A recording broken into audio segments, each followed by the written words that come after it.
Okay, didn't want to share that with you. It always happens when I do a video, I have to belch. So, as I was saying, it's going to be an MMA topic, and hopefully no one interrupts me so you don't get a Christian Bale moment from me again.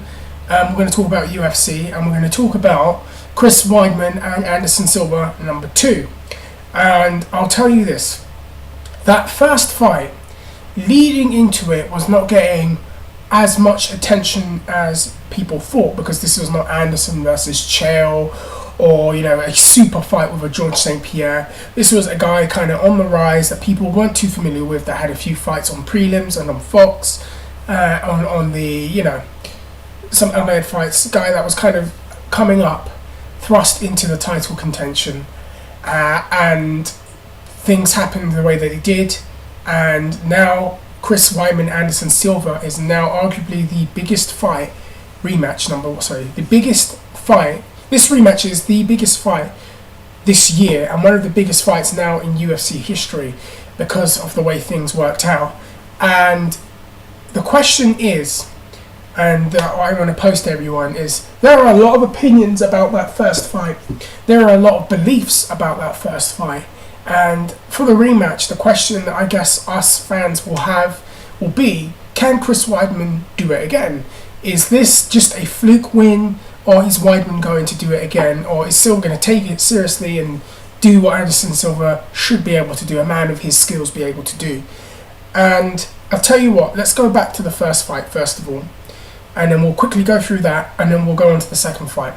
Now, Weidman coming up, I was aware of him, and I see him as a guy, a prospect, good wrestler, good jiu-jitsu for MMA, young enough where he can learn a lot of things and really become a very skilled and highly dangerous MMA fighter, an effective fighter. When he fought Mark Munoz, we all know what happened.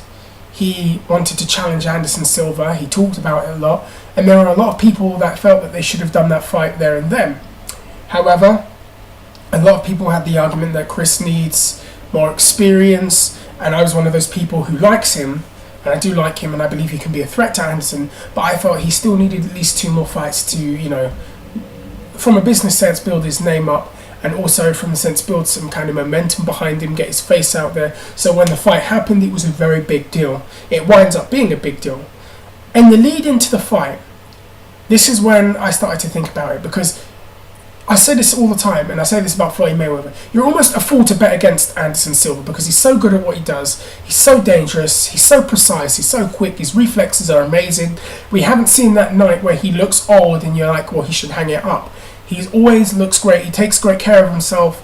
And we've just seen him literally wipe people around like they're nothing. So when Anderson fought, when it was announced he was going to fight Chris Weidman, a part of me was like, oh man, if Weidman can get him down, he's got a great chance of winning the fight. But if the fight continues standing up, he's going to have problems there, because Anderson is a master standing up.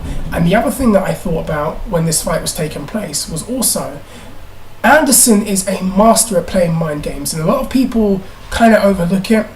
But then if you pay great attention to it, you can see what he's doing. And me, being someone that has to study psychology as part of what I'm training to do, I always watch those things very carefully to see what they're doing and get a good psychological read on what, where their head is. And if I can get a very good read on someone, I usually know where the fight's going to go or how it's going to be from that standpoint. And when Anderson Silva and Chris Weidman started to engage with each other, I felt that they were playing mind games, very smart mind games, to make Chris feel like he didn't belong there. And the first one really stemmed from a year before, with his manager saying, well, who is this Chris Weidman? Well, let me do the voice. Who is this Chris Weidman? Who is he to Anderson? He was like talking like that. And then you had Ed Soros basically saying the same thing. And they weren't saying he was a bad fighter. They're just like, who is he? Kind of thing. And then at the week leading into it, when they were doing the press and he gives Chris the belt, I thought that was a smart little trick there. He was kind of luring him into a false sense of security. Chris just goes along with it. And I also want to point out that Chris really struck me as very confident. Not in the Chael Sonnen kind of confident, not in the John Jones kind of confident where people think he's arrogant, But he was saying very, very convincingly, with great conviction, I'm going to beat Anderson Silva, I'm going to finish him. I am the worst style matchup for him that he could ever go in there with. And he was not flustering, and he was very confident when he said it. And I was like, this is interesting. And he didn't back down from saying that. He was saying that with Anderson in the room. And most guys get all flustered and they try, they get flustered. He was still saying it. Then the weigh-in happened, and I knew Anderson would try something, because I've seen Anderson do this with fighters at weigh-ins. When he fought Talas Leites, he walked literally right into his face, like almost edging him off the platform that they were standing on. When he fought, oh God, what was his name? I seen him do it with Damian Maia, I seen him do it with Chael Sonnen in weigh-ins, and I knew that he was going to try and break him before the fight happened. So he goes right in his face and he does that infamous, mwah, on his, literally, press up on his lips. And again, Chris Weidman didn't go like that, where Vitor Belfort did when he put the white mask on him. Vitor reacted, and the second Vitor reacted like that, I knew that Vitor wasn't winning. Chris, again, stayed calm, cool, collected, and even laughed it off. And Anderson trying to downplay it the next day to the media. It's a fight, I trained hard for the belt. Anderson, we know what you're trying. Then the fight happens. And again, the mind games were interesting, because Chris Weidman takes him down in the first round and is working him on the first round. And then Anderson eventually gets back up, but Weidman is on the round. And you know that Anderson does not want to be taken down, and he does not want to go to the ground with Chris, because that's where Chris can beat him. So then he starts playing his games and hitting his thighs and stand up, stand up, stand up, stand up. Oh, making his little sounds, doing the thing that we've seen him do to Stefan Bonner, to Damian Maia, to Forrest Griffin, because it's worked. Because when he plays those mind games with people, they get emotional. They stray off their game plan, and then they start getting emotional trying to swing at him, and then he just makes them look like complete fools, countering them, and then just wipes the floor with them. He breaks them. And he was trying to do that with Chris, going, oh, stand up, doing all of this, Terry Funk little, moves, these little dance moves that I might steal when I go to a club one day, doing all of this stuff. And I'm like, man, he's playing games. And it was starting to work a little bit on their corner, Chris's corner, because they were getting pissed off. Anderson still doing it, still playing the mind games, playing the mind games.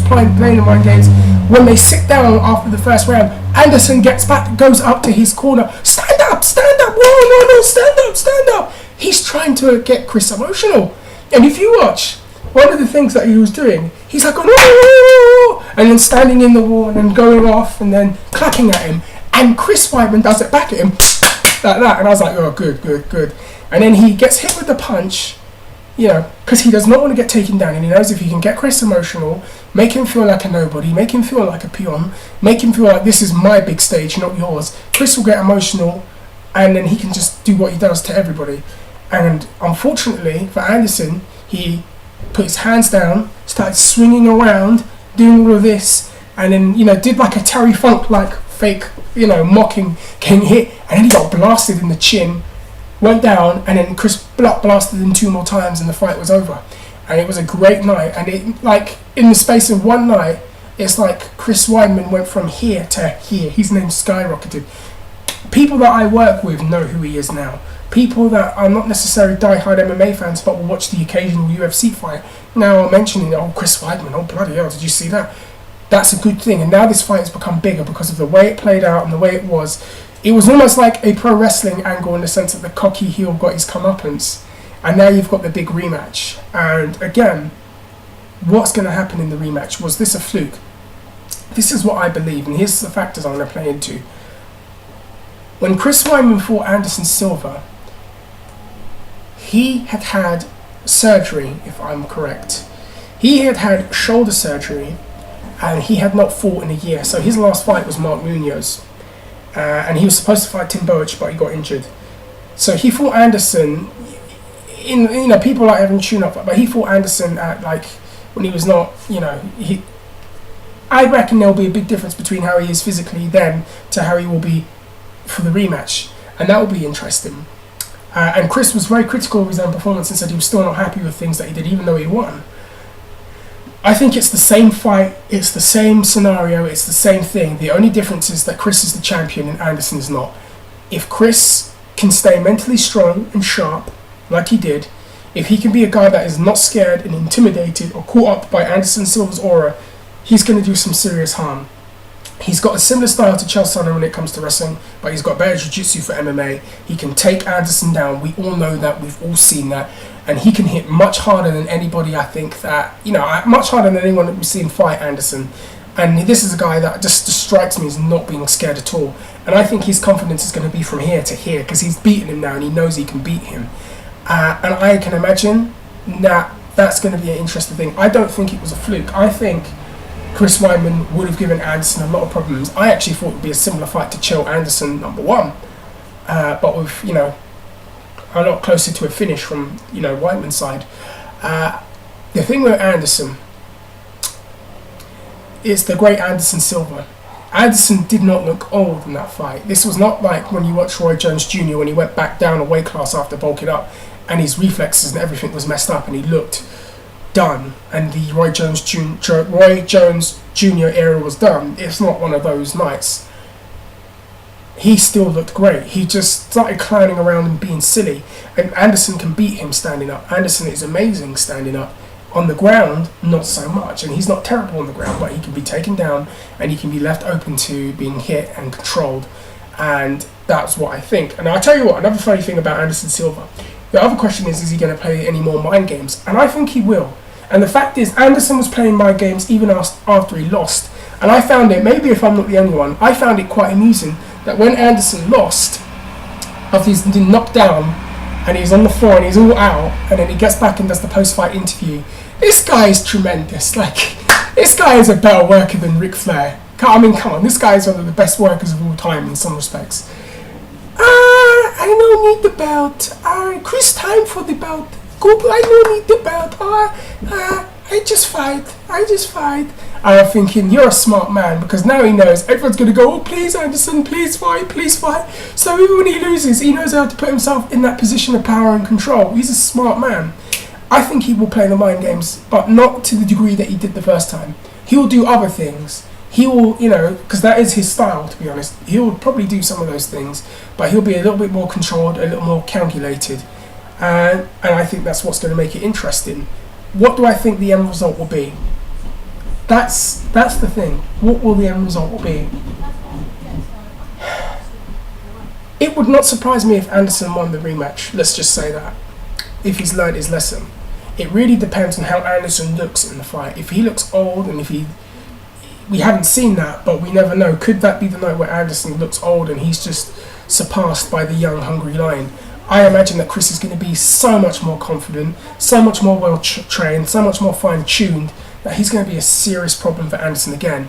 And the problem is Anderson can get him emotional, he can get him to stray off the game plan, and he kind of did do that the first time, but it backfired on him. If Anderson can do that, well, if Chris can stay disciplined to what he needs to do, he will beat him. If not, I can see Anderson Silva finishing him. Sorry, I've got to wrap up now. People are talking outside my window, and I'm going to do a Christian Bell, and I don't want that on YouTube. I've got that Bell temper. Anyways, I'm going to head out. You let me know what you think. You comment, you rate, you subscribe, you tell me everything. Actually, I want to know what people think of Miesha Tate, Ronda Rousey. That's another video I'm going to probably do, hopefully, within the next few days. Another video after that coming. Guys, love you all. Take care. Peace. Hope you're enjoying whatever it is you're doing. Enjoy the weather if you're in England. Enjoy the weather if you're in America. Take care, guys. Peace. Another wrestling video coming probably in the evening. I am out of here. You tell me what you think. And also, you tell me, can Chris Weidman actually be the guy to dominate 185 after Anderson? I am out of here. Take care. Love you. Peace.